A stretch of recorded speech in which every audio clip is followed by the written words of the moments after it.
그래서 그는 회당에서는 유대 사람들과 하나님을 경외하는 그리스 사람들과 또 시장에 나가서 날마다 우연히 만나는 사람들과 토론했습니다. 에피쿠로스 철학자들과 스토아 철학자들도 바울과 변론을 했습니다. 그 가운데 몇 사람이 물었습니다. 이 말쟁이가 무슨 말을 하려는 것인가? 또 다른 사람들은 그가 외국의 다른 신들을 전하는 사람인가 보다 라고 했습니다. 그들이 이렇게 말한 것은 바울이 예수와 그 부활에 대한 복음을 전하고 있었기 때문입니다. 그때 그들은 바울을 붙들어 아레오바고 광장으로 데려가 말했습니다. 당신이 소개하고 있는 이 새로운 가르침에 대해 우리가 알 수 있겠습니까? 당신이 우리 귀에 생소한 것들을 전하니 우리가 그 뜻을 좀 알고 싶습니다. 모든 아테네 사람들과 거기 사는 외국 사람들은 보다 새로운 것을 말하거나 듣는 일에 시간을 쏟던 사람들이었습니다. 그러자 바울이 아레오바고 광장 가운데 서서 말했습니다. 아테네 시민들이여, 내가 보니 여러분은 여러모로 매우 종교적인 사람들입니다. 내가 두루 다니면서 여러분이 무엇을 섬기는지 자세히 살펴보다가 알지 못하는 신에게 라고 새긴 제단도 보게 됐습니다. 이제 여러분이 알지도 못하고 예배해온 그 신을 내가 여러분에게 전하고자 합니다. 그 신은 온 세상과 그 안에 모든 것을 창조하신 하나님이십니다. 하나님께서는 하늘과 땅의 주인이시며 사람이 손으로 지은 신전들 안에 살지 않으십니다. 하나님께서는 몸과 부족해서 인간의 손으로 섬김을 받으실 분이 아닙니다. 하나님께서는 바로 모든 사람에게 생명과 호흡과 다른 모든 것을 주시는 분이시기 때문입니다. 하나님께서는 한 사람으로부터 모든 민족을 만들어 온 땅 위에 살게 하셨고 각 나라의 연대를 미리 정하시고 그들의 국경도 정해 주셨습니다. 이렇게 하신 것은 사람들이 하나님을 찾기를 바라시기 때문입니다. 사람들이 하나님을 더듬어 찾기만 하면 만날 수 있습니다. 사실 하나님께서는 우리 각 사람과 그리 멀리 떨어져 계시지 않습니다. 왜냐하면 하나님 안에서 우리가 살고 움직이고 존재하기 때문입니다. 여러분의 시인 가운데 어떤 사람이 말했듯이 우리가 하나님의 자녀입니다. 그러니 우리가 하나님의 자녀인 이상 하나님을 사람의 생각이나 기술로 금이나 은이나 돌에 새겨 만든 형상 따위로 생각해서는 안 됩니다. 알지 못했던 시대에는 하나님께서 그대로 내버려 두셨지만 이제는 어디서나 모든 사람에게 회개하라고 명령하십니다. 하나님께서는 자신이 세운 한 사람을 통해 세상을 공의로 심판할 날을 정하셨기 때문입니다. 하나님께서는 그를 죽은 사람들 가운데서 살리심으로 모든 사람에게 이 날에 대한 증거를 보이셨습니다. 죽은 사람들이 다시 살아난다는 말에 어떤 사람들은 비웃었지만 또 다른 사람들은 우리가 이 이야기에 대해 다시 듣고 싶소 라고 말했습니다. 그러자 바울은 그들로부터 나왔습니다. 그때 몇 사람들은 바울을 따르며 믿게 됐습니다. 그 가운데는 디오누시오라는 아레오바고 시회 의원과 다마리라는 여인과 그 외에 몇 사람이 더 있었습니다. 사도행전 18장. 2일 후에 바울은 아테네를 떠나 고린도로 갔습니다. 그곳에서 그는 아굴라라는 유대 사람을 만났습니다. 그는 본도에서 출생한 사람인데 유대 사람들은 모두 로마를 떠나라는 글라우디오 황제의 칙령 때문에 얼마 전 자기 아내 브리스길라와 함께 이탈리아에서 내려온 것입니다. 바울은 그들을 찾아가 그들과 함께 일하며 지냈습니다. 바울도 그들과 마찬가지로 천막 만드는 일을 했기 때문입니다. 안식일이면 그는 회당에서 토론하며 유대 사람들과 그리스 사람들을 설득하고자 했습니다. 실라와 디모데가 마케도니아에서 오자 바울은 말씀 전하는 데만 전념해 예수가 그리스도이심을 유대 사람들에게 증언했습니다. 그러나 유대 사람들은 바울에게 대들며 욕설을 퍼부었습니다. 바울은 자기 옷에 먼지를 떨며 단호하게 그들에게 말했습니다. 여러분들이 멸망해도 그것은 여러분들의 책임입니다.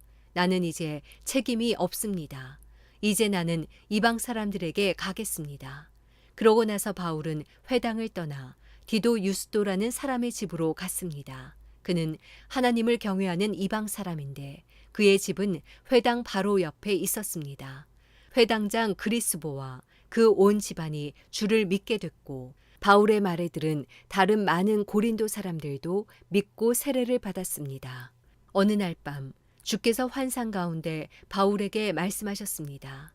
두려워 마라. 잠잠하지 말고 말하여라. 내가 너와 함께 있으니 아무도 너를 해치지 못할 것이다.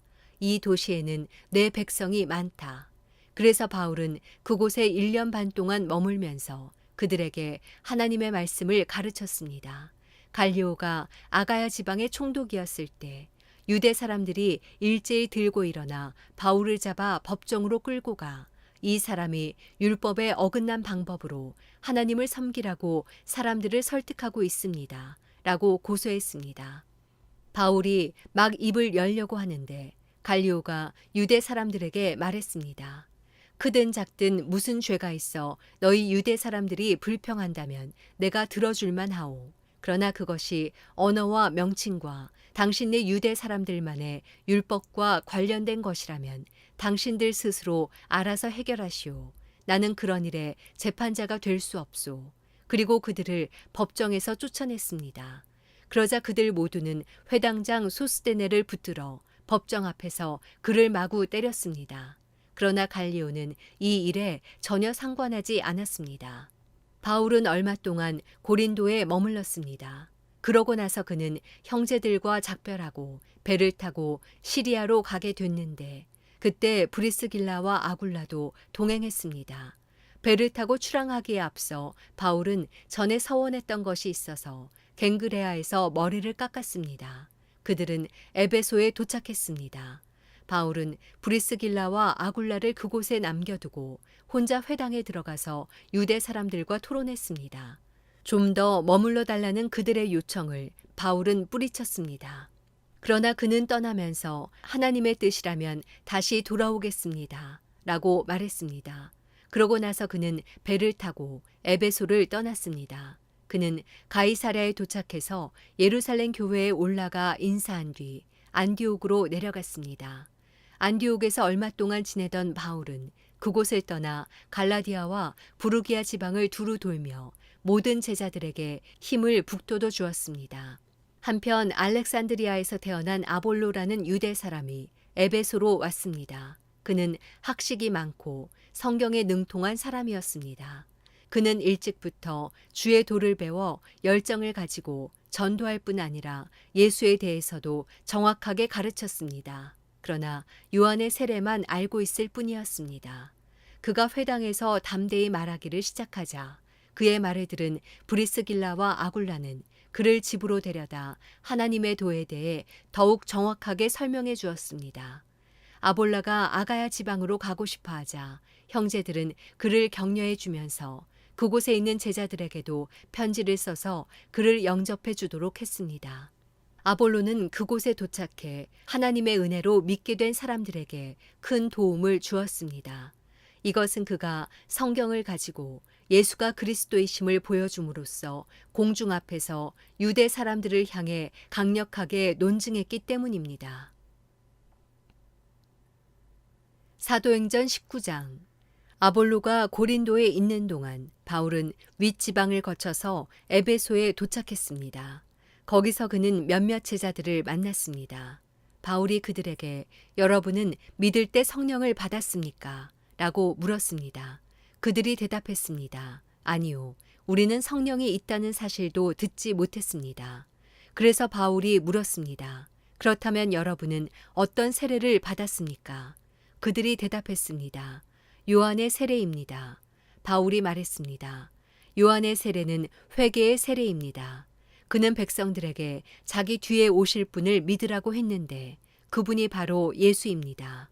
그들은 이 말을 듣고 곧바로 주 예수의 이름으로 세례를 받았습니다. 바울이 그들에게 손을 얹자 성령이 그들에게 내려 그들이 방언으로 말하며 예언하게 됐습니다. 그들은 모두 12사람 정도였습니다. 바울이 회당으로 들어가 석 달 동안 담대하게 말하며 하나님 나라에 대해 강론하고 설득했는데 그 가운데 몇 사람은 마음이 완고해져 믿기를 거부하고 공공연하게 그 가르침을 비방했습니다. 그래서 바울이 그들을 떠나 제자들을 따로 데려다 두란노 서원에서 날마다 가르쳤습니다.